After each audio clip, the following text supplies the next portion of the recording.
अब बात करेंगे वर्तमान में 13वें यथार्थ कबीर पंथ में, संत रामपाल जी के 13वें कबीर पंथ में, कि वास्तव में सार नाम या सार शब्द किसी को दिया है या नहीं दिया वर्तमान तक। क्या वो तमाम कंडीशन भगत लोग फॉलो कर रहे हैं या नहीं कर रहे हैं। और जो ये कहते हैं कि मेरे को सार नाम मिल गया संत रामपाल जी से, मेरे को सार शब्द मिल गया, तो वो कितना सच बोल रहे हैं, या गुरुदेव भगवान ने उनको वास्तव में ओरिजिनल सार नाम या सार शब्द दिया है, या उनको भी झुंझुना ही पकड़ा रखा है खेलने के लिए, मन बहलाने के लिए। तो बात करते हैं सबसे बड़े परम भगत की, संत रामपाल जी के सबसे बड़े परम भगत, जो कि दादा गुरुदेव आदरणीय राम देवानंद जी से भी नाम उपदेश प्राप्त थे। उसके बाद उन्होंने सन 1994 के बाद सतगुरु रामपाल जी से उपदेश प्राप्त कर लिया, और 2-3 वर्षों में ही फिर उसने सार नाम प्राप्त कर लिया। नाम है महेंद्र, सतगुरु रामपाल जी का छोटा भाई।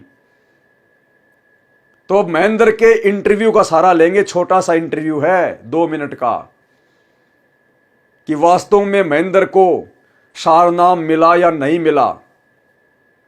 देखिएगा महेंद्र का छोटा सा इंटरव्यू भाई और बहनों। आज हमारी आंखें खुलने वाली हैं, ये मौका हमें बार बार नहीं मिलेगा, परमात्मा के आशीर्वाद से। ध्यान से देखिएगा। नमस्कार जी। नमस्कार जी। क्या शुभ नाम है जी आपका? मेरा नाम महेंद्र दास है, गांव धनाना, जिला सोनीपत, हरियाणा का रहने वाला हूं, और मैं संत रामपाल जी का छोटा भाई हूं नाते में। संत रामपाल जी महाराज की शरण में आने से पहले आप कौन सी भक्ति करते थे? वैसे तो भक्ति की रुचि बचपन से ही थी, फिर महाराज जी का बचपन से ही साथ मिलने से हनुमान जी की भक्ति, भगवान शिव के व्रत रखना, शिवलिंग पे जल चढ़ाना, वह भगवान विष्णु जी को विशेष रूप से मानता था, भगवान श्री कृष्ण जी को, जो आम हिंदू लोग करते हैं वही भक्ति हम करते थे। फिर मैं नौकरी लग गया, गुरु जी संत रामपाल जी से मैं दूर हो गया, मैं चंडीगढ़ रहा 8 साल, वहाँ जाकर के रुचि भी खत्म हो गई। संत रामपाल जी महाराज की शरण में कैसे आए? फिर मैं 1991 में मैं चंडीगढ़ से रोहतक आ गया, और एसपी रोहतक का मैं ड्राइवर लग गया।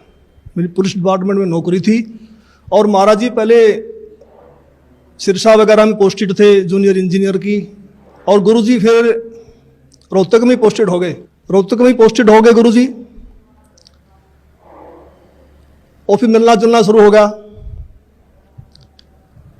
और गुरुजी लंच टाइम में मेरे पास रोजाना आते थे, लगभग 4 महीने लगातार आए, और सत्संग की, भक्ति की बातें बताने लगे कि भक्ति करनी चाहिए, भक्ति से दुख दूर होते हैं, सुख मिलता है, मोक्ष मिलता है। लेकिन मेरी रुचि विशेष नहीं थी, और मैं महाराज जी को मना भी नहीं कर सकता था मेरे पास क्यों आए, क्योंकि बड़े भाई साहब थे। तो मैं अंदर से दुखी बहुत था कि रात को ड्यूटी करते हैं, दिन में ये आगे बैठ जाते हैं।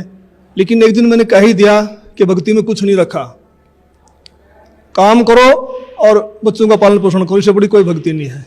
फिर गुरु जी ने धीरे धीरे आना बंद कर दिया। पुण्यात्मा, ये होते हैं काल के एजेंटों के लक्षण। खुद पूर्ण ब्रह्म परमात्मा सतगुरु रामपाल जी भगवान अपने मुख कमल से जिस व्यक्ति को बार बार जाकर समझा रहे हैं, कई महीनों तक समझाया और इसकी समझ में नहीं आया, और एक दिन इसने दुखी होकर संत रामपाल जी से, अपने बड़े भाई से कह दिया कि जी भक्ति में कुछ नहीं रखा, कोई लेना देना नहीं है, अपने बाल बच्चों की सेवा पानी करो, अपना काम धंधा करो, इससे बढ़कर कोई भक्ति नहीं है। उसके बाद में संत रामपाल जी ने धीरे धीरे इसके पास जाना छोड़ दिया। भाई और बहनों, परमात्मा कहते हैं ज्ञानकार गाम का चमका सा होता है। जो परमेश्वर के युगों युगों के अंश होते हैं ना, जो विशेष आत्मा होती है, तो ज्ञानकार गाम का चमका सा होता है। एक छोटा सा सत्संग जिसमें गुरुदेव कह रहे हैं कि ज्ञानकार गाम का चमका सा होता है, अगर समझ गए तो ठीक है, नहीं तो फिर चिकने घड़े हो जाओगे, फिर बात लवे को नहीं लागे। तो भाई और बहनों, ये महेंद्र उन आत्माओं में नहीं है जो परमेश्वर की विशेष आत्माएं हैं। इसको जबरदस्ती भक्ति मार्ग पर लगाया गया है, जबरदस्ती। सुनिए सत्संग। एक समय की बात, और सत्संग जो है एक दिन का बतेरा हो लागना होता है।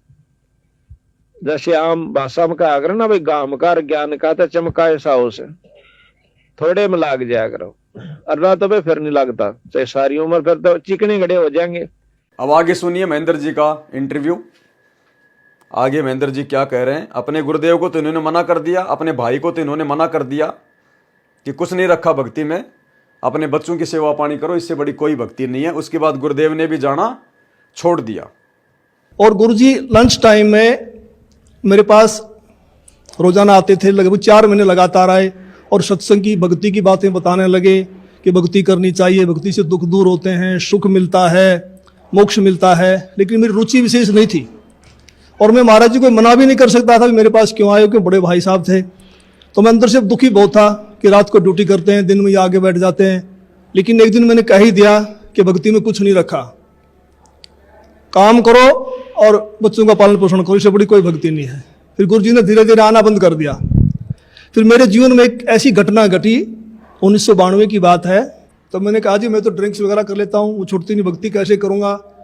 तो गुरु जी ने कहा जा आज के बाद नहीं पिएगा।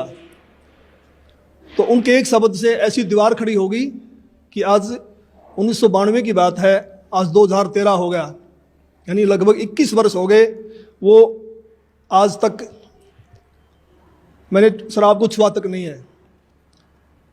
तो उसके बाद गुरुजी ने अपने गुरुजी से मुझे नाम दिलवाया, संत राम देवानंद जी महाराज से। उस समय गुरुजी को आज्ञा नहीं थी नाम की। मैं भक्ति में जरूर लगा क्योंकि महाराज जी बताते थे कबीर साहब पूर्ण परमात्मा हैं, इनसे सबसे ऊपर हैं। तो मैंने उनको उदाहरण दिया कि पुलिस में तो ऐसे होता है, उसमें पुलिस वाले बहुत नाजायज़ किया करते। कोई कहता मैं फलां का सिपारसी हूँ, उसको पकड़ लिया तो उसकी कुटाई कर देते थे, फोन आता छोड़ देते, हमें नहीं पता जी आपका था। कहीं ऐसा ना हो कि ये नीचे देवी देवता हमें कूट दें और जब तो कबीर साहब ऊपर से आए। लेकिन मैं लगा जरूर रहा, लेकिन विशेष विश्वास नहीं था भी कबीर साहब पूर्ण परमात्मा है।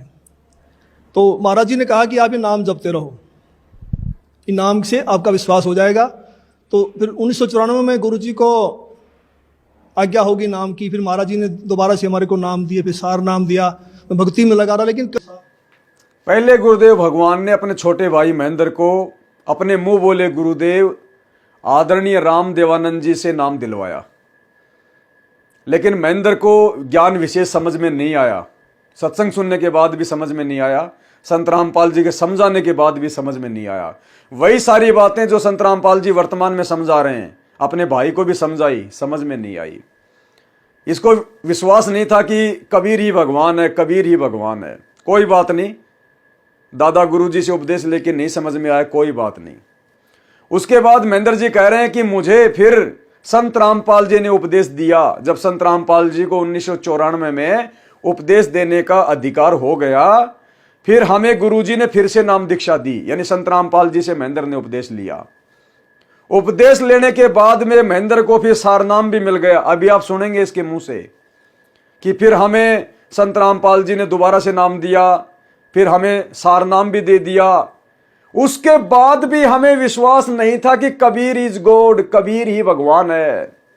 यानी संत रामपाल जी से नाम लेने के बाद और सारनाम लेने के बाद फिर भी महेंद्र कह रहा कि मुझे विश्वास नहीं था कि कबीर ही भगवान है। और मैं गुरुजी से कहता था जी मुझे वेदों में दिखाओ, मुझे शास्त्रों में दिखाओ। तो गुरुजी कहते थे समय आने दो फिर बताएंगे। यानी विचार करना भाई और बहनों, जिस व्यक्ति को यह विश्वास नहीं कि कबीर ही भगवान है, कौन सा कबीर, वो दाढ़ी मूंछ वाला, उस दाढ़ी मूंछ वाले के ऊपर भी इस महेंद्र को विश्वास नहीं और कह रहा कि मुझे गुरु ने सार नाम दे दिया। अब समझ सकते हो कौन सा सार नाम दिया होगा गुरुजी ने, झुंझुने वाला सार नाम। सुनो इसके मुख से कि सार नाम लेने के बाद भी मुझे विश्वास नहीं था कि कबीर ही भगवान है। फोन आता छोड़ देते, हमें नहीं पता जी आपका था। कहीं ऐसा ना हो कि ये नीचे देवी देवता हमें कूट दें और जब तो कबीर साहब ऊपर से आए। लेकिन मैं लगा जरूर रहा, लेकिन विशेष विश्वास नहीं था भी कबीर साहब पूर्ण परमात्मा है। तो महाराज जी ने कहा कि आप ये नाम जपते रहो, इन नाम से आपका विश्वास हो जाएगा। तो फिर 1994 में गुरु जी को आज्ञा होगी नाम की। फिर महाराज जी ने दोबारा से हमारे को नाम दिए, फिर सार नाम दिया। मैं भक्ति में लगा रहा। लेकिन कबीर साहब के बारे में मैं पूछता था कि वेदों में दिखाओ, गीता जी में दिखाओ। तो महाराज जी कहते समय आने तो सब कुछ दिखाऊंगा मैं, अब ये करते रहो। सुन लिया भाई और बहनों, गुरुदेव के छोटे भाई का इंटरव्यू कितना जबरदस्त पॉइंट है। संत रामपाल जी से भी नाम ले लिया 1994 में और फिर कह रहा है कि मुझे सारनाम भी दे दिया गुरुजी ने। लेकिन मुझे विश्वास नहीं था कि कबीर ही भगवान है। और मैं गुरुजी से कहता था कि जी मुझे वेदों में दिखाओ, शास्त्रों में दिखाओ, तो गुरुजी ने कहा कि समय आने पे दिखाएंगे। जिस व्यक्ति को यह विश्वास नहीं कि कबीर ही भगवान है, अरे संत रामपाल जी ही कबीर है, ये तो छोड़ दीजिए, वो दाढ़ी मूछ वाला कबीर ही भगवान है, जिसको यह भी विश्वास नहीं, भला उसको सारनाम गुरुजी देंगे क्या? अब गुरुजी क्या कह रहे हैं, पिछले वीडियो में तो राजा बीर सिंह बघेल वाले में तो आपने देख ही लिया कि जब तक गुरु को भगवान नहीं मानोगे तब तक आप सारनाम के अधिकारी नहीं। और यहां तो महेंद्र जी नकली कबीर को भी कबीर नहीं मान रहे, दाढ़ी मूछ वाले के ऊपर भी विश्वास नहीं इनका, और कह रहा मुझे गुरुजी ने सारनाम दे दिया। अब गुरुजी क्या कह रहे हैं, सारनाम किसको दिया जाता है, सारनाम के लिए कौन अधिकारी है, उस 3 मंत्र को लेने का अधिकारी कौन है? गुरुदेव कह रहे हैं जिसकी नस नस में, ध्यान से सुनना भाई और बहनों, ये मौका नहीं मिलेगा फिर दोबारा। गुरुदेव कह रहे हैं ये 3 नाम का मंत्र, ये सारनाम, ये तो उसको दिया जाता है जिसकी नस नस में, यानी शरीर के बाल बाल में, रोम रोम में ये पक्का विश्वास हो जाए कि Kabir is God, Kabir is God, Kabir is God. तो बताओ फिर महेंद्र को कैसे सारनाम दे दिया होगा गुरुदेव ने ओरिजिनल, जिसको यह भी विश्वास नहीं कि Kabir is God, Kabir is God. अब गुरुदेव क्या कह रहे हैं, कहते हम बैरागी ब्रह्म पद सन्यासी महादेव, सो हम मंत्र दिया शिव जी को करे हमारी सेव। तो ये परमात्मा ने उनके उद्धार के लिए, मोक्ष तो ये नहीं प्राप्त कर सकते क्योंकि मोक्ष तो 3 मंत्र से होगा, और 3 मंत्र का अधिकारी वो होगा जो परमात्मा की सच्ची कथा, पूरी सृष्टि रचना पर, पूर्ण परमात्मा कौन है इस पर विश्वास कर लेगा। सारना, ये जो 3 मंत्र का जाप उसी को दिया जाता है जिसकी नस नस में, अर्थात पूर्ण रूप से जिसका विश्वास परमात्मा पूर्ण ब्रह्म कबीर भगवान में हो जाता है कि वही मोक्षदायक है, उसी की पूजा से पूर्ण मोक्ष होता है, और अन्य भगवानों की सतीथि से वो परिचित हो जाता है। ये भगवान नाशवान है, अविनाशी नहीं है, और इनकी साधना से जीव को इतना लाभ होता, स्वर्ग गया, फिर मृत्यु, फिर स्वर्ग गया, फिर नीचे आया, फिर स्वर्ग गया, फिर 84 लाख योनियों भोगी। इस तरह का ये रहट जैसा कुआ, अर्थात ये चक्र अन्य भगवानों की साधनाओं से चलता ही रहेगा। तो क्या कह रहे हैं गुरुदेव, भगवान क्लियर कर दिया परमात्मा ने कि सारनाम का अधिकारी कौन भगत होता है। 3 मंत्र अर्थात सारनाम जाप उसी को दिया जाता है जिसकी नस नस में कबीर जी पर विश्वास हो जाता है, जिसकी नस नस में यह समा जाए कि कबीर इज गॉड। और महेंद्र कह रहा है कि मुझे तो सारनाम लेने के बाद भी विश्वास नहीं था कि कबीर ही भगवान है, कबीर ही भगवान है। गुरुजी मुझे वेदों में दिखाओ, मुझे पुस्तकों में दिखाओ। तो सोचिए भाई और बहनों, इस पूरे सतलोक आश्रम मैनेजमेंट हरियाणा को वो डमी सारनाम मिला हुआ है, झुंझुना पकड़ा रखा है गुरुदेव ने, झुंझुना। ये लोग तो आज भी गुरु को मानुष मानते हैं। आज 2024 में भी इनकी स्थिति ये है कि संत रामपाल जी तो बैठे हिसार जेल में, जगन्नाथ तो बैठा हिसार जेल में, और ये इन आश्रमों में धक्के खाते फिरते हैं। एक कागज के टुकड़े को, कबीर की फोटो को जगन्नाथ मान के उसका प्रकट दिवस मना रहे हैं। ये तो आज भी कलयुग की पिछली पीढ़ी में 30 साल से इतना ज्ञान लेकर वो राजा बीर सिंह और वो विधवा ब्राह्मणी जैसी गलती कर रहे हैं। तो इनको तो भाई और बहनों दोबारा से प्रथम नाम लेना पड़ेगा, दोबारा से प्रथम नाम। तो भाई और बहनों, हमारी आंखें खुल जानी चाहिए। जब तक हम अपने गुरु को ही कबीर नहीं मानेंगे, पूर्ण ब्रह्म परमात्मा नहीं मानेंगे और वैसा ही व्यवहार उनके साथ नहीं करेंगे, तब तक तो भाई और बहनों हम प्रथम मंत्र से भक्ति शुरू करने के भी अधिकारी नहीं है। इन आश्रमों में जो सारनाम और सार शब्द के नाम पे जो ड्रामा किया जा रहा है, भक्तों को एक एक पाठ और एक एक लाख रुपए के नाम पर जो लूटा जा रहा है ना, ये सब ड्रामेबाजी है। धर्म को धंधा बनाया जा रहा है। ये तत्व ज्ञान की भक्ति है। ये युगों युगों से परमात्मा हम नीचों के लिए इतना दुखी, इतना परेशान हो रहा है, दर दर की ठोकर खा रहा है, 2 कोड़ी के जीवों की गालियां खा रहा है, मार सहन कर रहा है। ये सहज में आलू टमाटर की तरह सार नाम सार शब्द बांटने के लिए 4 युगों से परमात्मा इतना संघर्ष नहीं कर रहा। भाई और बहनों, आंखें खोल लेना। अगर वास्तव में मोक्ष के लिए भक्ति कर रहे हो तो, और अगर ड्रामेबाजी के लिए कर रहे हो, फिर चाहे कुछ भी करते रहो, फिर तो कोई बात ही को नहीं है, फिर तो कोई बात ही नहीं है। तो ये हम साथ संगत वाले भाई बहनों को दृढ़ विश्वास हो जाना चाहिए अपने गुरुदेव भगवान पर, उनके प्रत्येक वचन पर। अब अपना शीश कटवा लेंगे, चाहे कैसी भी परिस्थितियां हो, चाहे घर छूटे, चाहे जग रूठे, चाहे नौकरी धंधा छूटे, हम अपने गुरुदेव भगवान की मर्यादा नहीं तोड़ेंगे, वचन भंग नहीं करेंगे। अब क्योंकि इस समय यदि हमने गुरुदेव का वचन भंग कर दिया, इतना ज्ञान प्राप्त करने के बाद, सार शब्द की पहचान होने के बाद, भाई और बहनों, युगों युगों परमात्मा दोबारा नहीं संभालेगा, युगों युगों। तो आपकी आंखों के सामने ढेर सारे प्रमाण इस कलयुग की बिचली पीढ़ी में साथ संगति के माध्यम से परमात्मा घर बैठे पहुंचवा रहे हैं, घर बैठे। अरे ये जो वीडियो बन रहे हैं परमात्मा के विशेष आशीर्वाद से, साथ संगति के, परमेश्वर के कर कमल से लिखित इन पवित्र पुस्तकों के ऊपर ये जो लंबे लंबे वीडियो बन रहे हैं 3-3, 4-4 घंटे के, भाई और बहनों, ये बॉलीवुड वाले समाज के अंदर वो गंदगी परोसने के लिए अश्लील गाने, अश्लील डायलॉग, नंगे चित्र, इनको 1-2 साल लग जाती है एक 3 घंटे की फिल्म बनाने में। और उसके बाद ये क्या देते हैं समाज को? नग्नता, फूहड़ता, अश्लीलता, घटियापन, गंदापन, बढ़ुआपन, समाज को बिगाड़ दिया। और ये जो वीडियो परमात्मा बनवा रहे हैं साथ संगति के माध्यम से, अगर पूरे 21 ब्रह्मांड को अगर एक पालड़े में रख दिया जाए, और ये साथ संगति के वीडियो जो गुरुदेव के आशीर्वाद से बन रहे हैं यदि दूसरे पालड़े में रख दिए जाएं, 21 ब्रह्मांड का वजन कम है। ये इतने जबरदस्त परमात्मा के आशीर्वाद से ये वीडियो बन रहे हैं। ये गुरुदेव के आशीर्वाद से हमारी आत्मा में जमा मैल को फोड़ के रख देंगे। हमें अपने गुरुदेव के अलावा सौपन में कोई दिखाई नहीं देगा। और तभी हम उस शतलोक के अधिकारी बनेंगे जब हमारी नस नस में हमारे गुरु जी समा जाएंगे।